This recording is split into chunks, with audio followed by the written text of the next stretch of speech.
شادو کی طبیعت شام کے بعد سنبھل گئی۔ اسے ڈاکٹر نے آنے انجیکشن لگانے کی خبر تک نہ ہوئی، مگر کلائی پر ایک رگ سرخ ہو چکی تھی اور وہ درد کر رہی تھی۔ میں نے اسے ڈاکٹر نوید کے بارے میں بتایا تو وہ متفکر ہو گئی۔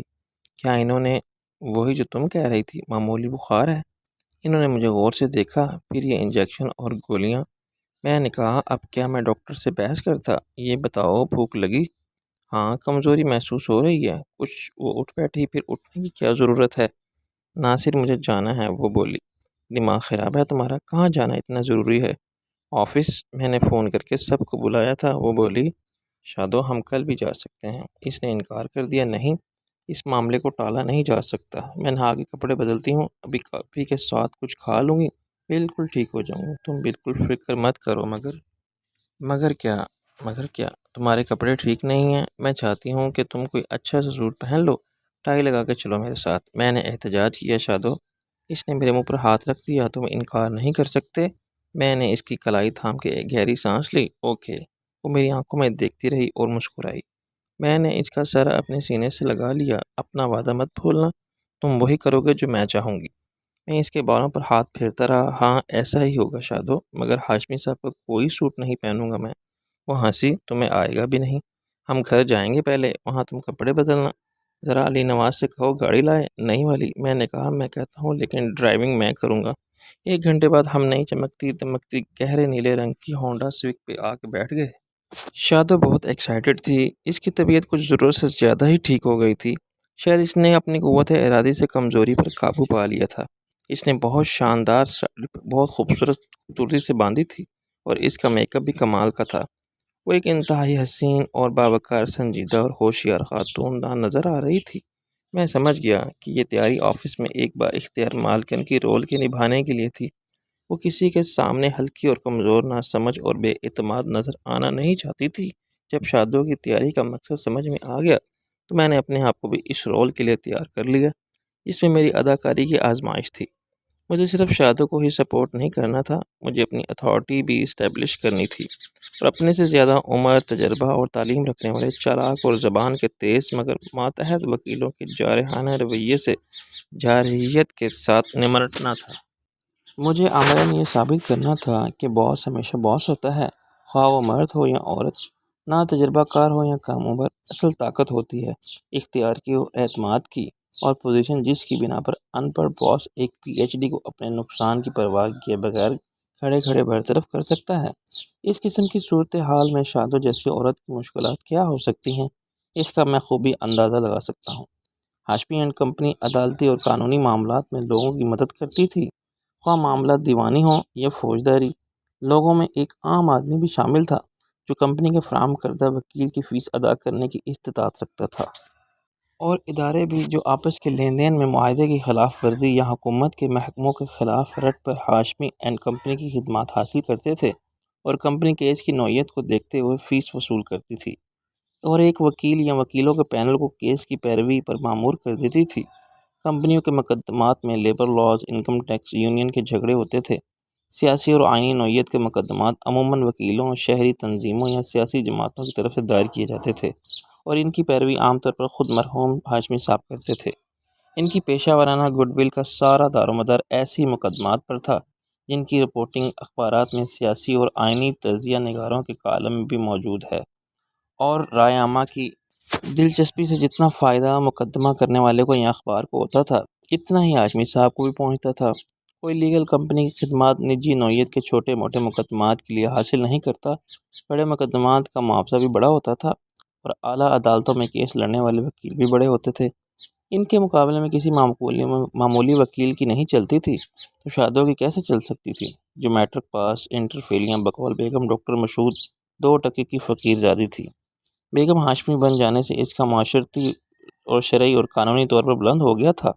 اونچے طبقے سے رکھنے والی ہاشمی صاحب کے دوست احباب، ہم پیشہ افراد اور دوسرے قریبی لوگوں کی نظر میں شادو کو وہ عزت نہیں ملی تھی جس کی حقدار ان کی پہلی خاندانی بیوی تھی۔ حقیقی مسز ہاشمی داستان ماضی ہو گئی تھی، مگر شادو کی حیثیت ڈپلیکیٹ یا قائم مقام بیوی جیسی تھی۔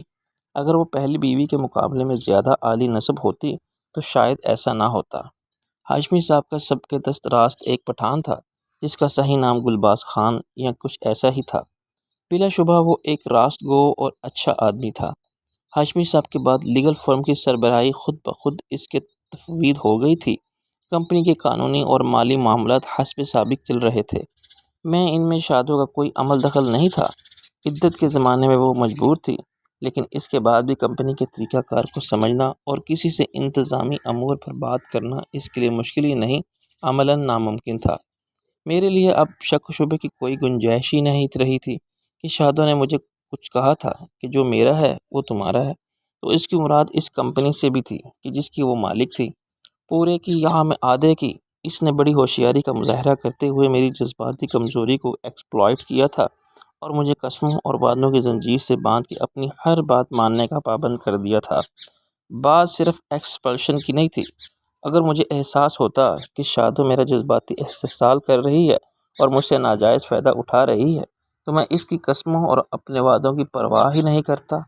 مگر جیسا کہ فارسی میں کہتے ہیں، خیال فرقت لیلا فرقت لیلا غرض دوگنا عذاب اس جا مجنوں دا، یعنی بیچارے مجنوں کے لیے دوہرا عذاب ہے، ایک تو لیلا کی جدائی اور پھر اس جدائی کا غم، تو ایسا ہی میرے لیے بھی ہو گیا تھا۔ قسمیں وعدے اپنی جگہ تھے اور ہر حال میں ہر قیمت پر شادوں کو خوش اور پرسکون رکھنے کی ذمہ داری الگ تھی۔ اس کی رفاقت کا ہر بچا ہوا لمحہ میرے لیے جتنا پراذیت تھا، اتنا ہی بیش قیمت تھا۔ میں اسے شادوں کی ناراضی یا بدگمانی کے سائے سے بھی بچا کے رکھنا چاہتا تھا۔ نہ چاہتے ہوئے بھی اس کے ساتھ ہاشمی صاحب کی کوٹھی میں گیا۔ میں وہاں رہنا منظور کیا، ان کی گاڑی ڈرائیو کی، اور اب شادو یہ چاہتی تھی کہ میں ان کے ساتھ جا کے کمپنی کے معاملات سنبھالوں، تو میرے لیے انکار کرنا ناممکن تھا۔ آہستہ آہستہ یہ بات میری سمجھ میں آنے لگی تھی کہ شادو کو مجھ سے شادی کی اتنی جلدی کیوں تھی، اور وہ کیوں ہر ایک کو یہ بتا دینا چاہتی تھی کہ اس کا مقصد ہی یہ تھا کہ قانونی طور پر میں اس کا شوہر بن جاؤں اور یہ بات سارے زمانے کو معلوم ہو جائے اور تسلیم کر لی جائے۔ اس سے میرے دل میں ایک شک یہ پیدا ہوتا تھا کہ اسے اپنے انجام کی خبر تھی۔ یہ خبر اسے کس نے دی؟ اس پر تحقیق لا حاصل تھی۔ یہ بات میں شادو سے نہیں پوچھ سکتا تھا اور لندن جا کے معلوم نہیں کر سکتا تھا۔ ہاشمی صاحب سمجھدار آدمی تھے اور ان سے یہ توقع نہیں کی جا سکتی تھی کہ انہوں نے یہ دہشت ناک خبر اپنی نئی نویلی دلہن کو سنانے میں جلدی کی ہوگی۔ وہ شادو کے ساتھ ہانی مون پر گئے تھے اور ہرگز اس تفریح کے پرمسرت دور کا خاتمہ خود نہیں کر سکتے تھے۔ ویسے بھی قبل از وقت کسی کو یہ کون بتاتا ہے کہ اس کی زندگی کے دن گنے جا چکے ہیں؟ تاہم لندن میں دیگر ذرائع تھے۔ اگر شادو نے اڑتی خبر بھی سن لی ہوگی یا کسی بات سے اسے شک میں مبتلا کیا ہوگا، تو ہاشمی صاحب کو بتائے بغیر وہ ہاسپٹل سے سب معلوم کر سکتی تھی، جہاں کیس نمبر اور دیگر تفصیلات کا کمپیوٹرائز ریکارڈ موجود تھا۔ شادو کے رویے میں مجھے ایسا لگتا تھا جیسے وہ سفر آخرت پر روانگی کی تاریخ سے واقف ہے اور جانے سے پہلے تمام انتظامات کر لینا چاہتی ہے تاکہ اس کی عدم موجودگی سے کوئی فرق نہ پڑے۔ یہ ایک فطری رد عمل کہا جا سکتا تھا اس شخص کا جسے سب کچھ یہاں چھوڑ کے جانا ہو، دوسرے ملک یا دوسری دنیا، اور واپس نہ آنا ہو۔ لیکن اس سے بڑھ کر ایک اور خیال تھا جو میرے ذہن میں اپنی جگہ بنا رہا تھا، اور اس یقین کی جڑیں اس طرح پھیل چکی تھیں جیسے کینسر کی ٹیومر کی جڑیں پھیلتی ہیں۔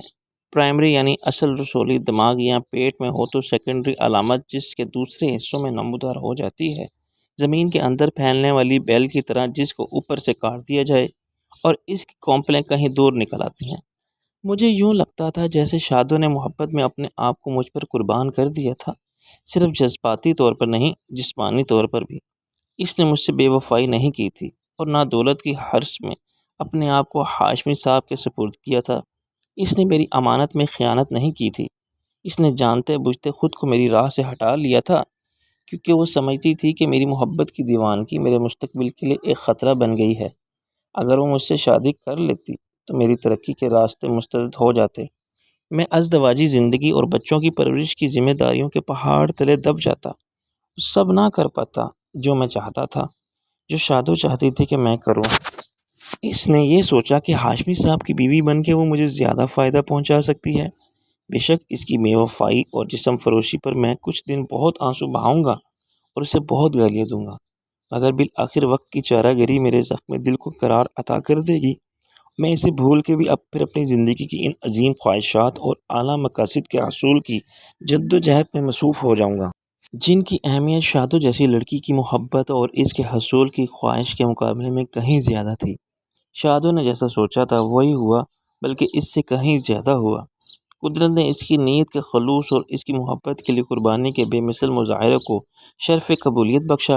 شادو نے تو صرف اس حد تک کیا تھا کہ پہلے ہاشمی صاحب کا ایک چھوٹا سا مکان میرے نام کروایا تھا، مگر بعد میں اس نے مجھے لندن بلانے کی کوشش کی تھی۔ اس نے مجھے ایک تار ارسال کیا تھا جو مجھے بہت دیر سے ملا تھا۔ مجھے ابھی تک معلوم نہیں تھا کہ وہ مجھے لندن کیوں بلا رہی تھی، مگر یقیناً اس نے وہاں میرے لیے اچھا ہی سوچا ہوگا اور تعلیم کے ساتھ میرے خوشحال مستقبل کی بنیاد فراہم کرنے کے لیے کوئی انتظام ضرور کیا ہوگا۔ میں لندن نہیں گیا۔ جو فیصلے شادو نے کیے تھے ان سے زیادہ اہم فیصلے دست غیب نے کر دیے تھے۔ معلوم نہیں قدرت کو شادو کی کرن سی او پسند آ گئی کہ حاطف غیب نے کہا، لڑکی تیری قربانی کو اس قادر مطلق نے شرف قبولیت بخشا اور تیری خواہش پوری ہوئی۔ اس سے کہیں زیادہ اسے مل جائے جتنا تو نے سوچا تھا۔ یہ واقعہ تاریخ کا حصہ ہے کہ اپنی زندگی کا نذرانہ پیش کر کے شہنشاہ بابر نے خدا سے دعا مانگی کہ اس کے لخت جگر کو مرض الموت سے شفا ہو جائے، اور یہ دعا قبول ہو گئی تھی۔ شہزادہ جو بعد میں ہمایوں ہوا، جسے شاہی اتباع نے لا علاج قرار دے دیا تھا، شفا یاب ہونے لگا اور بابر بستر مرگ پر لیٹ گیا۔ شادو نے میرے لیے اپنی جسم و جان کی قربانی دی اور مجھے وہ سب دلوا دیا جو کامیابی کے شاہراہ پر میرے لیے منزل کے حصول کو یقینی بنا سکتا تھا۔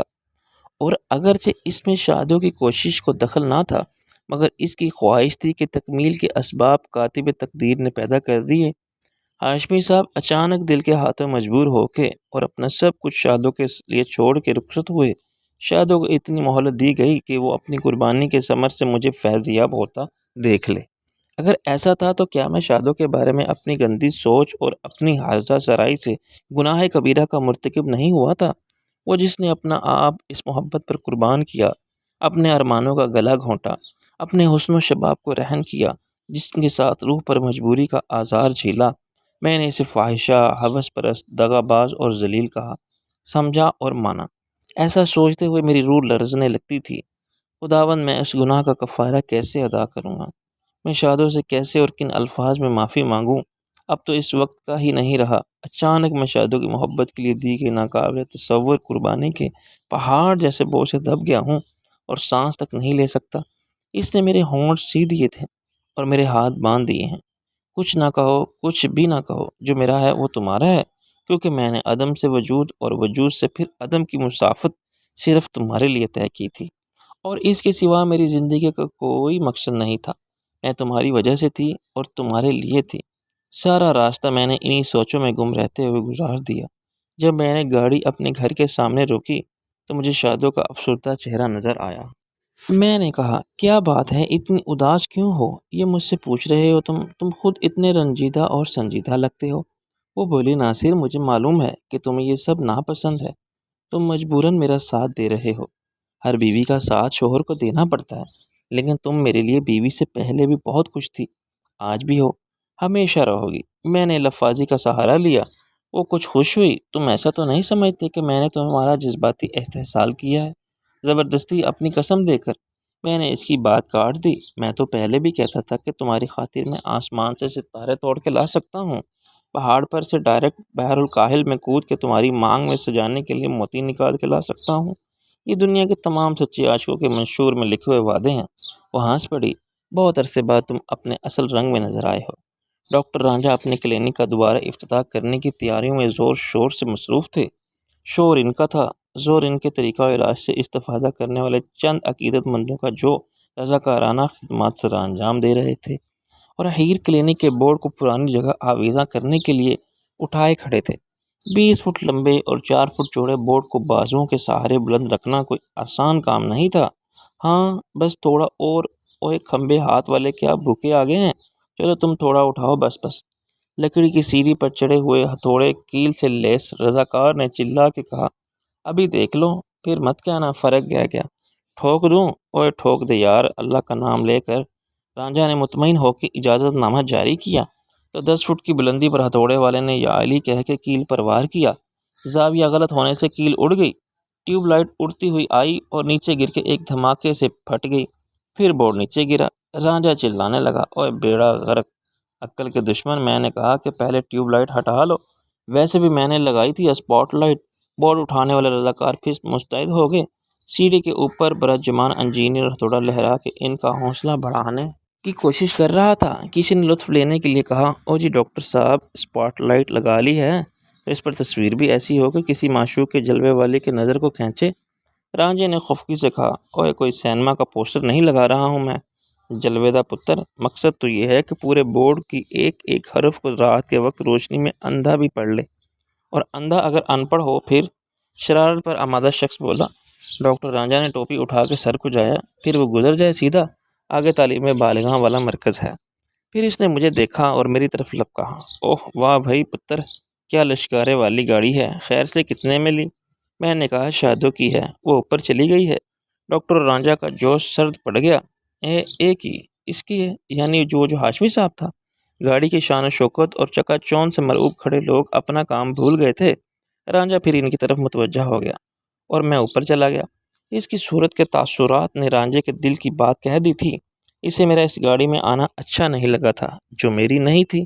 ماسی نے بھی جو اوپر سے ہیر کلینک کے سائن بورڈ کی تنصیب کے پروجیکٹ میں عملی دلچسپی لے رہی تھی، شادو کو اور پھر مجھے اس رئیسانہ کار سے اترتے دیکھا تھا۔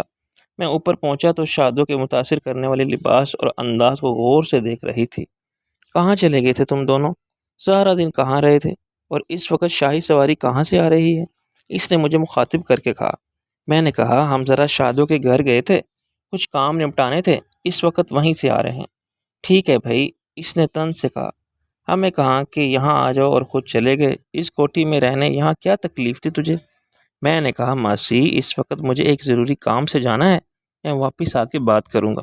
شادو نے کہا، میں آپ کے کپڑے نکالتی ہوں، اور غائب ہو گئی۔ ماسی نے شادو کی طرف دیکھا اور پھر میری طرف۔ ناصر، یہ اس کی گاڑی ہے نا؟ شادو کے پہلے قسم کی۔ مجھے ماسی کی بات سخت ناگوار لگی، مگر میں پی گیا۔ اب تو شادو کی ہے۔ ماسی نے بجھے بجھے لہجے میں کہا، نہ مجھے یہ بتا تیری اپنی گاڑی میں کون سے کیڑے پڑ گئے تھے؟ میں نے کہا، کیسی باتیں کرتے ہو ماسی، میاں بیوی کی ہر چیز ایک دوسرے کی ہوتی ہے، کیا رانجھا کے حق نہیں تمہاری ہر چیز پر؟ وہ خاموش ہو گئی۔ ناصر، کیا تو نے اس کوٹھی میں رہنا ہے، وہ بھی اس حساب سے تیری ہو گئی؟ ہاں، ہم وہاں کیوں نہ رہیں آخر، آرام سے۔ ہم نہیں، اپنی بات کر، اس نے تیز ہو کے کہا، اور رانجھے کی مثال مت دے، اس کی ہر چیز پر میرا حق ضرور ہے، مگر اس کے لیے کو رانجھے نے خود بنائی ہے، میرے کسی دولت مند خصم نے نہیں دی ہے اسے۔ خیرات میں مجھے سخت طیش آیا، مگر اس وقت بات بڑھانا مناسب نہیں تھا۔ میرا جواب دیے بغیر اندر چلا گیا۔ مزید کوئی بات کیے بغیر میں اور شادو نیچے اتر گئے۔ رانجھے نے مجھے پھر جاتے دیکھا تو میری طرف آیا۔ میں نے کہا، ڈاکٹر صاحب، ماسی بہت خفا ہے اور میری ایک سننے پر تیار نہیں، پتہ نہیں کیا کچھ کہہ دیا اس نے مجھے اور شادو کو۔ رانجھے نے پھر ٹوپی اٹھا کے سر کھجایا۔ تو نے کیا کہا تھا ایسا؟ میں نے صرف یہ کہا تھا، ہم سب شادو کی کوٹھی میں زیادہ آرام سے رہ سکتے ہیں، جو شادو کا ہے وہ میرا نہیں ہے۔ رانجھا سنجیدہ ہو گیا۔ دیکھ پتر ناصر، تیرا ضرور ہوگا، مگر یہ جو تو نے کہا تھا نا کہ وہاں ہم آرام سے رہ سکتے ہیں، تو یہ بات ہے کہ ہم یہاں زیادہ خوش رہ سکتے ہیں۔ اسے تو ہم سمجھتے ہیں بیٹے کا گھر، بیٹے کے ساتھ رہنے میں کوئی حرج نہیں، لیکن بہو کا گھر یا بیٹی کا گھر۔ میں نے کہا، اچھا، اس مسئلے پر رات کو بات ہوگی آپ سے بھی اور ماسی سے بھی۔ میں ماسی سے کہنا بھول گیا، بہت دن ہو گئے اس کے ہاتھ کے پکے ہوئے گڑ کے چاول کھائے اور اس کے ساتھ ملائی والی چائے۔ اور یار کیا حرج ہے اگر میں تیری طرف سے ایک بات اور بھی کہہ دوں، قیمے اور انڈے والے پراٹھے بھی اچھے لگتے ہیں تجھے؟ وہ مجھے آنکھ مار کے ہنسا۔ میں نے کہا، ان کی کیا ہی بات ہے، ساتھ دہی کا رائتا اور آلو بخارے کی چٹنی۔ اس نے میرے ہاتھ پر ہاتھ مارا۔ شادو میری گاڑی میں بیٹھنے کے بعد کہا، کیا معاہدہ ہو گیا؟ میں نے کہا، بس ہو گیا، رات تک پتہ چل جائے گا۔ وہ مان گئے ہمارے ساتھ رہنے پر؟ شادو نے پر امید نظروں سے مجھے دیکھا۔ ماسی ہیر خوش نظر نہیں آتی تھی۔ میں نے کہا، فکر مت کرو، سب ٹھیک ہو جائے گا۔ یہ پرانی وضع کے لوگ ہیں، بیٹے کے ساتھ رہ سکتے ہیں، سسرال میں رہنا پسند نہیں کرتے، بہو مالک ہو تو اس گھر کو اپنا نہیں سمجھتے۔ شادو نے تن سے کہا، جہیز میں کوٹھی مانگے تو کہیں گے کہ ہمارے بیٹے کے نام کر دو، یہی ہے ان کی واضح داری۔ میں نے کہا، تم خام خواہ تلک ہو رہی ہو، میں وہ کوٹھی تمہارے نام کر دیتی ہوں۔ میں نے کہا، کوئی ضرورت نہیں۔ ہاں، ضرورت نہ ہوتی اگر وہ اس واضح داری کا معاملہ نہ اٹھاتے۔ جب مالک تم ہو جاؤ گے تو وہ کیسے انکار کریں گے؟ انکار میں بھی تو کر سکتا ہوں۔ نہیں، تم انکار نہیں کر سکتے، اب تم سارے معاملات کے مالک اور ذمہ دار ہو، جیسے سب شوہر ہوتے ہیں۔ تم بھی مجھے سنبھالو گے اور میرے سارے مسائل سے نمٹو گے۔ اس نے اپنے فیصلہ کن لہجے میں کہا کہ میرے لیے جواب میں کچھ کہنا ممکن نہ رہا۔ ٹھیک ہے، پھر سب مجھ پر چھوڑ دو۔